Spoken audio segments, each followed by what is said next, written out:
Good morning, everyone. Thank you for sticking around to listen to this. I know everybody's ready to get home and fly home, but I'll try to make it as interesting as possible and worth your time. I'm John Hultquist. I'm the Chief Analyst at Google Threat Intelligence Group. Google Threat Intelligence Group is essentially responsible for providing intelligence on threats to Google as well as Google's customers. So while we're doing that, we essentially have built a collection tool or collection mechanism that sort of gives us a bird's eye view of threats from around the world, criminal threats, espionage stuff, things like that. We bring all that in so that we can do two things really on a tactical level, help our customers deal with tactical incidents, maybe provide them with things like IOCs and things of that nature, but also on a strategic level. One of our big roles, our big tasks, is to provide insights on what the future looks like and what do we need to be preparing for. And originally I had planned to talk about sort of the whole host of global threats in 45 minutes, which is a lot. But this AI thing is just increasingly becoming so much of my attention, and I'm getting so many questions. So I decided to essentially pivot towards really just focusing on the AI threat. And I hope that you can walk out of here with just a better understanding of what we're in for. I can tell you, I've been doing this for about 20 years. I started out as a Russia hand, dealing with some pretty serious threats. Some really, really interesting actors. And this is potentially the most, despite being involved in some amazing cases and things like that, this is potentially the most interesting time I've ever been in my entire career. Things are changing really, really quickly. We don't entirely know where it's going, but it's an incredible challenge if you're in the security business and you're up for a challenge, and I hope you guys are. So I'm going to talk about two sides of the AI problem, right? So there's really two issues as security people that we really have to think about. One is we are going to essentially start adopting AI into our tech stacks, right?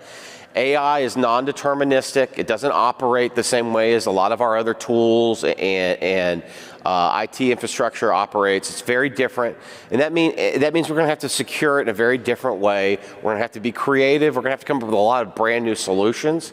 That's the bad news. The good news is we have it. It's not ubiquitous yet. It's not incorporated everywhere yet. And as a result, threat actors haven't necessarily focused their attention on it yet. For the most part, the real action we're seeing on the threat actor side, and the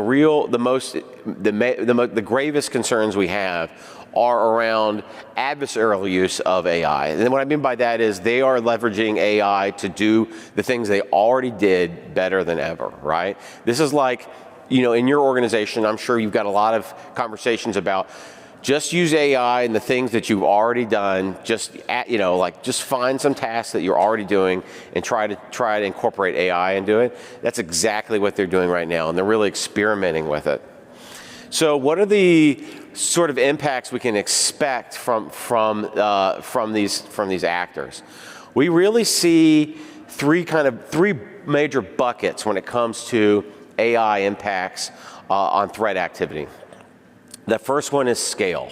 In an agentic world, it's going to be a lot cheaper for an adversary to carry out the attacks they used to carry out before, so they're going to be doing a lot more of it. Speed. We're talking about moving from human times and human decision times to machine time. Now, listen. We could automate things before. Most good adversaries could automate things before. It's the addition of that intelligence, though, on the back end, the addition to make decisions around certain pieces of this that make them so much faster. It's not necessarily, you can sort of automate discrete tasks.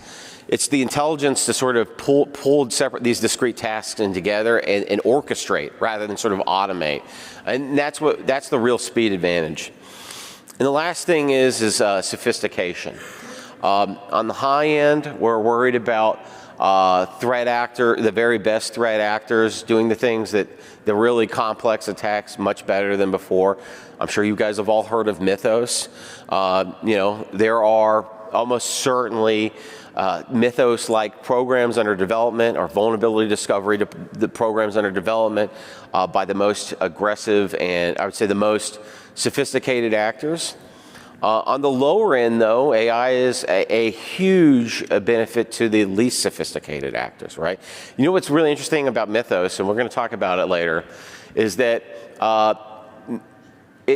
it's not that it basically takes away a lot of the additional requirement to build, to have that vulnerability understanding, to have the expertise around some of this space, because the model itself can do so much that we would otherwise rely on experts for.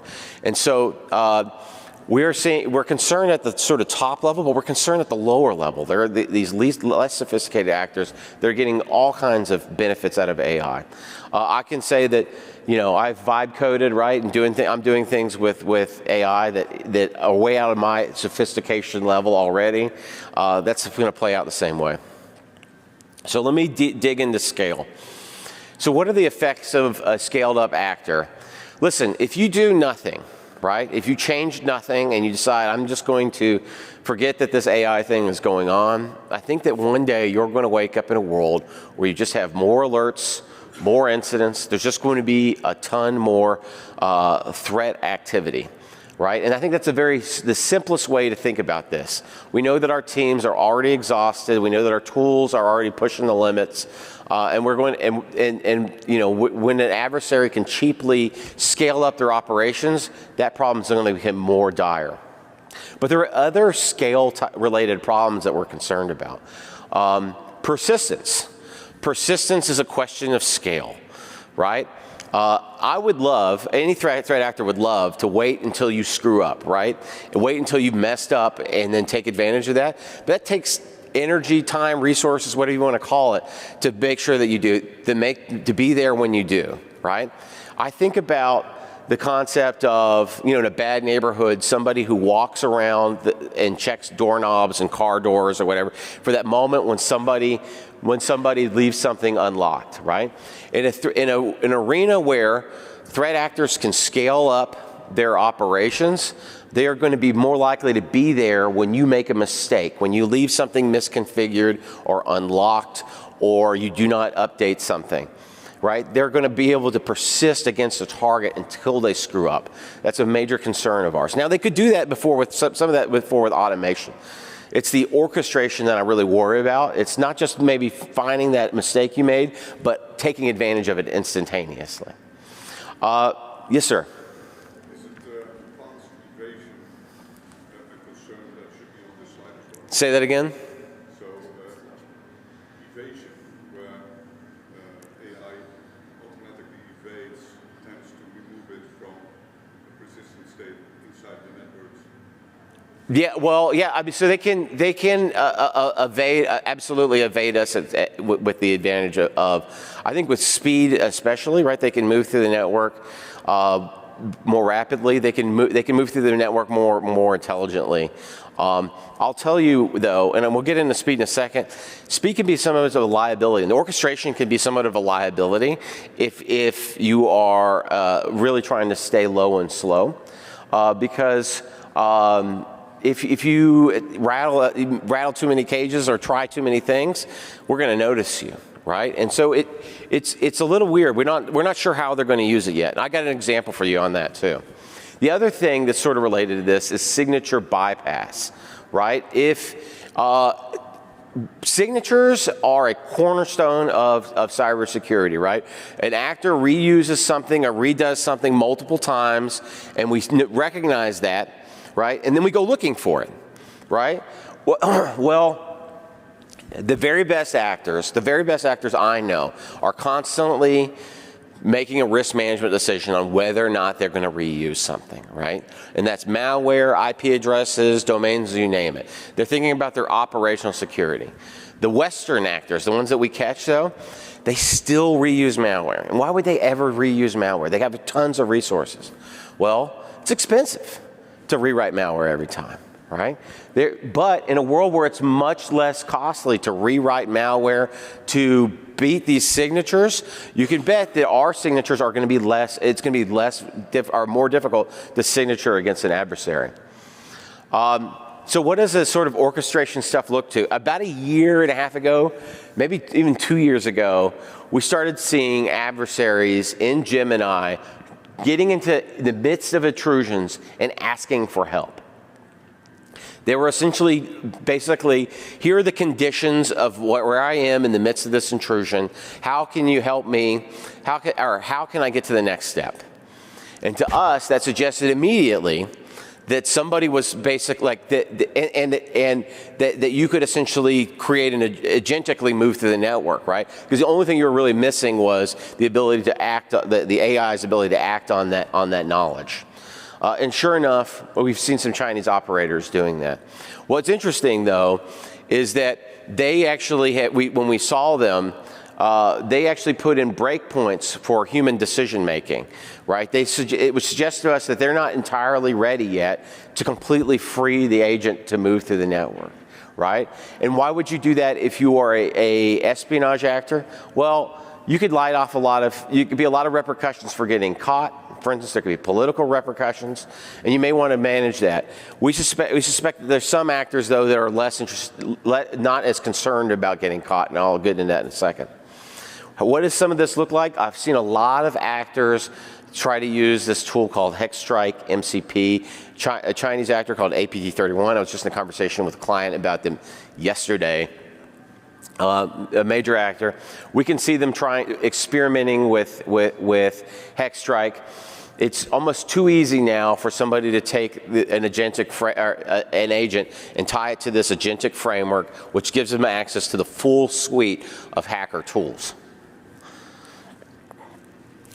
Another actor, an actor that we call Cold River. This is a Russian actor. It's got a long history of carrying out some pretty serious incidents. A lot of them in the United Kingdom, kind of election-related, election manipulation type stuff. We've seen these actors go in and attempt to basically rewrite malware with these tools, with these models. If you are getting caught using one type of malware, if you're being signatured, it is too easy to sort of rewrite it and stay ahead of us. So this is one of our major concerns on the scale side. But the speed side is highly related and another major concern. So much of the way that we defend networks is based still on human time, right? We tell people, you've got this long to get a patch in place. You've got this long to respond when you find an incident in your organization. But all that is not machine. Most of those are not machine time responses. We tell people that you have to respond still in human time. In a world of machine-timed adversaries, that is a decade, right? It is absolutely too long. And I think that we are very soon going to be facing a problem where we're not going to be able to manage these things in human time. And a couple of examples I'm concerned about. One is we've done some testing, some others have done some testing, and people have found that threat actors can move, using agentic capabilities, can move rapidly through a network. So if they get in, they can move rapidly to the target area or whatever target information that they want. Now, there are, like I said before, that's not necessarily ideal for everybody. Right? I came out of the espionage world. A lot of the actors that I tracked, their main goal was to get in and stay in and never draw attention to themselves. Right? Like they wanted to be there forever, right? And so them rapidly moving across their network, that's not in their interest at all, especially if there's any other risk associated with that. So that's the good news. Speed's actually a liability for some of these actors, particularly the espionage actors. However, criminal actors. How does a criminal actor how do you find out in many cases that a criminal actor is in your network? They tell you, right? They tell you, I'm in your network, I've just stolen all this stuff or whatever, and now it's time to pay. So it's not necessarily about them getting to this stuff. It's about them beating you, getting this stuff faster than you can stop them, right? And that's where speed advantage is going to be we're really concerned about the speed advantage. I'm worried about the extortive actors whose only job is to get to something interesting inside your network that they can extort you over faster than you can stop them. They don't care if they lit off everything on the way there, because if they got there before you can respond, they're going to do their job anyway, right? And so that's a major concern that we have. The other concern that we have is the patch gap. Right? We are still responding to vulnerabilities in human time. There's plenty of good reasons. There are physics reasons, I know, right? I have customers who work in healthcare. They've got wonderful reasons why they can't go and patch anything blindly, right? Because they could take serious things offline. I absolutely understand that. But this is going to represent a huge opportunity for these actors who can move on let's say an end day, the second it's or a patch, the moment it's announced, right? So imagine a world where multiple threat actors can reverse the patch, figure out a proof of concept exploit all alone, and move on it within hours, right? Without ever actually touching the keyboard. I'll tell you, a lot of the 0 days that I have seen played out in the last few years, one of the things that we see play out regularly is we'd see a Chinese actor essentially leveraging the 0 day usually against like the network edge, right? Like a firewall or something like that. They get to use it for like 9 months. They get caught. There's a patch that comes out. Somebody comes up with a POC a couple days later, and then a North Korean actor or a Iranian actor will start leveraging it against everybody who hasn't patched yet. I have a friend of mine who said to me one day, he said, like, he was talking about a North Korean actor. He's like, this guy wakes up every morning and the first thing he does is see if there's an end day that he can use against his list of targets. Now, that's a pretty quick turnaround, but imagine this. He wouldn't have to even wake up. He's still operating in human time. With an agent, he can have that stuff running against his targets before he even wakes up. And that's the reality we're moving to, right? Like immediate turnaround. And we have seen adversaries essentially going in and having it rewrite, using the model to rewrite POCs. It is absolutely excellent at that. And newer models are getting better and better at it, right? And I'll get into why some of that is, but it is an area where these guys are capable of. It's important to, when you think about the vulnerability discovery thing, it's not just the vulnerability discovery side, but it's also the exploitation side that's in play. Speed. So I just talked about like the idea that a threat actor, like a criminal threat actor is essentially trying to move across the network faster than you can stop them to get what they need. And the best example are, like, I keep thinking of this as like in the terms of kinetic military examples. Has anybody ever heard of a hypersonic missile?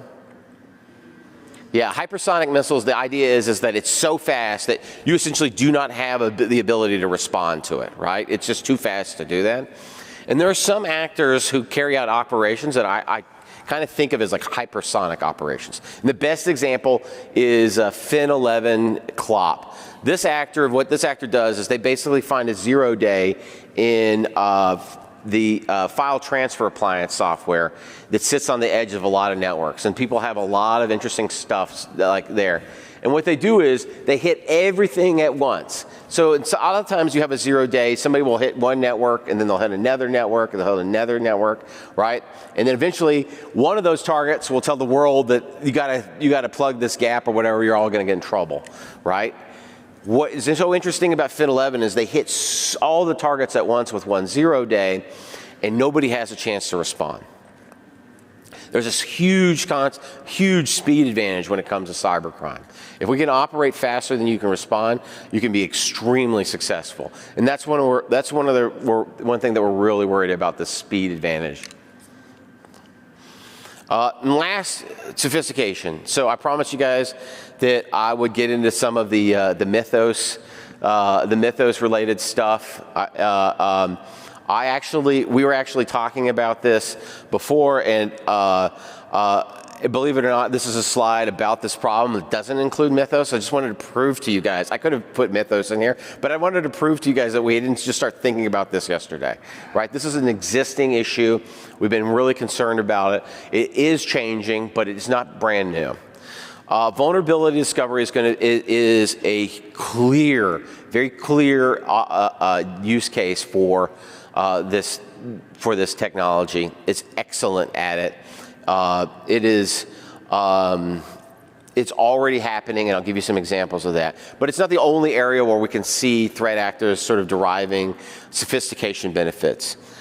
They have been using this for 8 years to do social engineering, right? It is a boon for social engineers. It's excellent at it.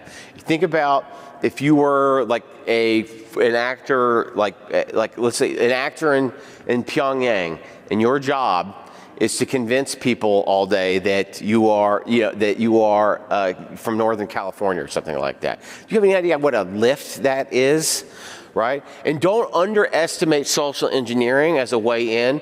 Many of the most important hacks in the last 2 years were done by kids who were not necessarily, they were decently sophisticated on some technical stuff, but their real advantage was their ability to get on the phone and convince people to do stuff they shouldn't do. Right? So, social engineering is massively important, and we cannot underestimate what this can do as far as the benefit that accrue to social engineers. The last thing is a concept that we're calling tech support, right? AI is really, really good at sort of troubleshooting technical problems. Like I had a conversation with a peer of mine the other day, and we were talking about some technical issue or something like that, or somebody who couldn't figure out how to do something. I was like, that's not an issue anymore. You can ask the model in most cases how to do a technical task, like a straightforward technical task, or deal with a troubleshoot a technical problem. And in many cases, it's going to give you a solid answer, right? Now, that's not that different from hacking. Hacking is essentially troubleshooting your way through the network, right? Here's the circumstances. How do I get to the next step? It's very, very good at that, right? And we can see those conversations happening about that in the criminal underground. And we can see that stuff happening when these guys are literally trying to get the model to help them get to the next task. So I'll go into the vulnerability discovery stuff since this is the hotness right now. And it should be. It's really interesting. For about 1.5 years, Google set up a program called Big Sleep. And what Big Sleep was essentially, we took the latest model, which was a part of it. But the other part of it is they built a harness. The really, really smart vulnerability exploitation guys built a harness around that model that basically allowed them to leverage that model to find vulnerabilities.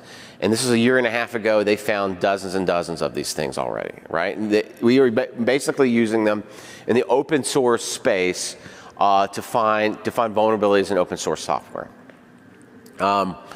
At each succeeding model, though, as each succeeding model sort of came out, the capability that this thing the capability to find these vulnerabilities is only increased. And it's not just the vulnerabilities too, right? These things are capable of building the exploit and exploiting this stuff.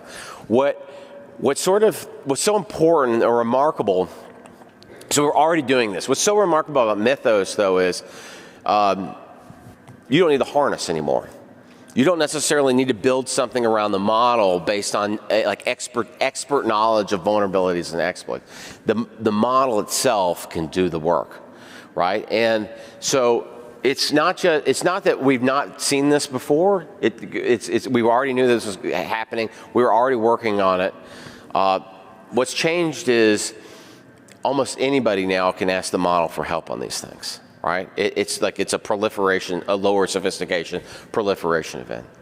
Why does it matter? So we'll say, well, control this model. And there obviously right now there are efforts to control this model. Why do you care? Well, there are a lot of models out there. There are models coming out of China. They're open source models, and they're not years and years behind. They're 6 months, a year max behind. So there is going to be a proliferation moment even no matter what controls we put around like the frontier models, it's coming. Right, and I can tell you, I'm in a lot of internal conversations on how do we even think about this stuff. And there's a few things I think that we believe. One is we believe that the code that we build with these models, right, or we proofread with these models, it's going to be the most secure code that we put out into the world in the future, right? Because at the moment of development, we'll be able to say, can you find any vulnerabilities in this code? Can you proofread it, right? And the latest models will essentially be able to say, we'll be able to find those bugs now.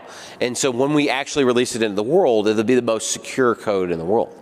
And so that's the future that we're working towards, right? And that's actually really good news. Like, we're gonna really limit, and nothing's like, it doesn't disappear, right? There's always risk.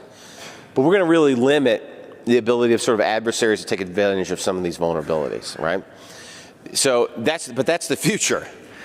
Before that, we have to wrangle with the world of code that we've already sent out into the universe, right? And so the near term, the real concern is, especially with the impending release of, all these other models that we can't control. The concern right now is, can we harden as much of this code in the meantime in the near term? And that's what we're working on now, right? And part of that solution is going to be AI, right? So when Google went out into the world and started working with partners when it came to Big Sleep and said, okay, here's all these vulnerabilities, one of the responses we got is, my name is Jerry, and I up this one piece of open source software that the whole world relies on, and I do it over the course of an hour every month, right? Like these short projects are run by, with middling resources in many cases, right? And they necessarily have the resources to go and fix all these vulnerabilities we found. And so we built another program called CodeMender, and CodeMender is essentially designed to not just find vulnerabilities, but find root causes, basically provide information on how to fix those vulnerabilities so that we can put in front of a human, this is the exact task you need to do to harden this code, right? And so we are optimistic that AI can actually help us in this sort of this journey. And I'm sure I'll have some questions about this, so I'll answer some of your questions about this after the fact. Social engineering has changed tremendously since in the last 8 years, since the actors started using it. When it very first, do you guys remember a website? It was like thispersondoesnotexist.com, and you could like generate a fake face of a person. It was a huge deal for threat actors because they would create a fake persona. And the first thing I would do is go, is this like another person, does another person by another name have the same face? And sure enough, there'd be another LinkedIn profile with that same face, and this was BS, right? So they needed to create like literally fake people when they came at you with the social engineering stuff. And this person does not exist, and I may get the beginning of the website wrong, was this like first option for that. We could see them starting with sort of images and text, help me write a better social engineering email. But generally they're moving more and more towards audio and video. Audio and video, it's a great way to convince somebody to do something they really wish they shouldn't have. We see the motion away from like static use cases towards like automated reconnaissance and social engineering. What do I mean by automated reconnaissance and social engineering? Think about like a marketer's use case. I give the AI a list of people that I want to market to, and it spits and say, what's the best way to write an email to this person? Well, that kind of concept or that kind of approach can be abused, right? A threat actor could do the same thing to build the best social engineering approach. And we can see it start with translation and move towards sort of fueling multi-turn spear phishing. So I talked about that threat actor that's sitting in Pyongyang, has never left the country in his entire life, has very little experience with the outside world, and suddenly their job is to keep a conversation going with a potential target. And it's even worse. It used to be that like the North Koreans, the Iranians, they would send you one email with a link, and you would or would not click the link. They're much more careful now. Now they'll have a conversation over LinkedIn for like a month, right? And they'll slowly convince you that they're a recruiter for a defense company, and that you need to, and then at the very end they'll send you something malicious. That's a huge lift, right? If you're just a computer nerd sitting in a basement your entire life, right? Who's never left the country. It's a huge lift. Well, AI can bridge some of that, right? And they're absolutely using it for that use case. We can see the threat actors in the criminal space talking about a lot of this stuff. I keep going back again and again to this concept of technical support and like uplifting your ability, troubleshooting, that sort of thing. It's exceptional for that.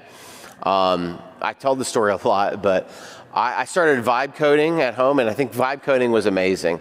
But what I thought was really, really cool was I was trying to do it really safely. I was doing it in a VM, and the VM failed.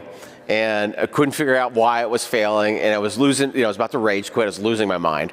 And usually this is when I quit, but I just asked the model, it's like, hey, here's the conditions, why isn't this working? And it walked me through to success, right? Just this idea of being able to help you through technical problems that will absolutely take the lowest level threat actors and move them higher up in the stack. And that's something I'm concerned about. So we talked mostly about how threat actors are using this capability.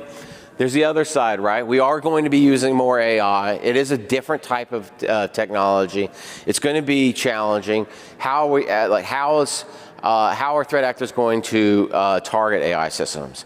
There's a couple things that are really important to think about when it comes to this problem.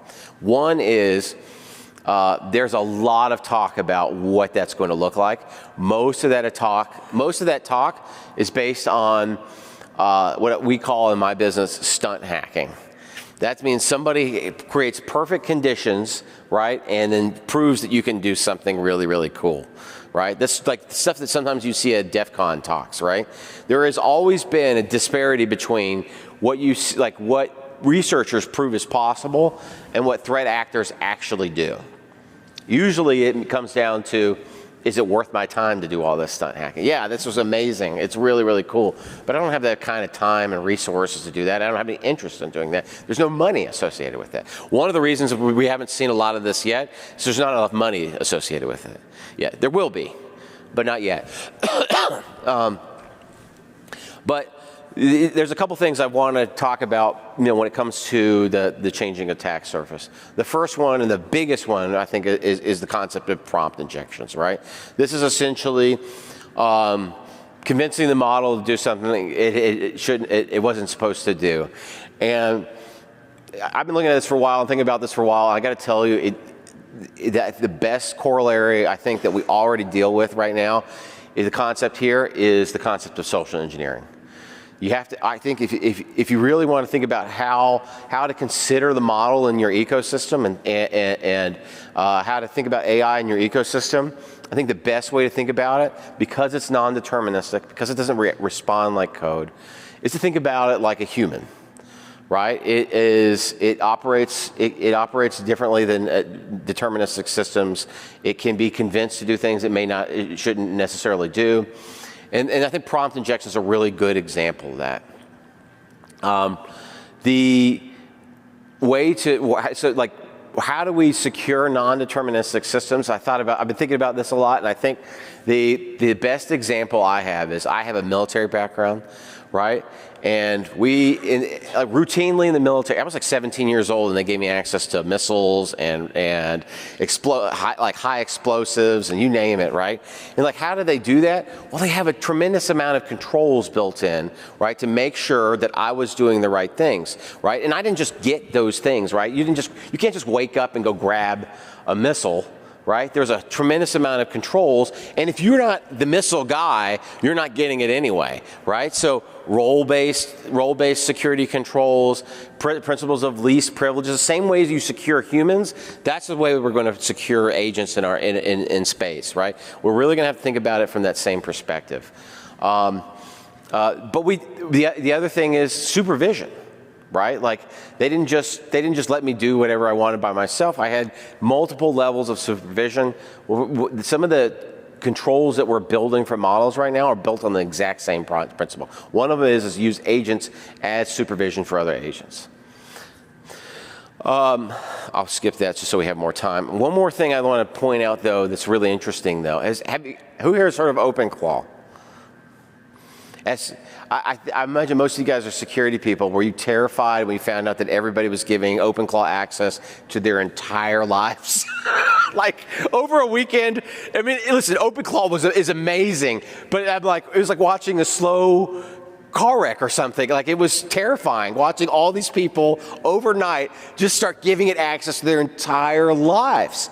And I'll tell you, I keep telling you, like, threat actors haven't necessarily moved this way yet, but suddenly over that weekend, because it was all happening on this one weekend, everybody gave access, like all these people gave access to all this tremendously sensitive stuff in their lives. And they sort of created this huge opportunity. And of course, threat actors start circling, right? Like they're like buzzards or whatever. Like they came in to take advantage. So we haven't seen a ton of it, but every now and then somebody will create just a juicy enough target that they can't help themselves.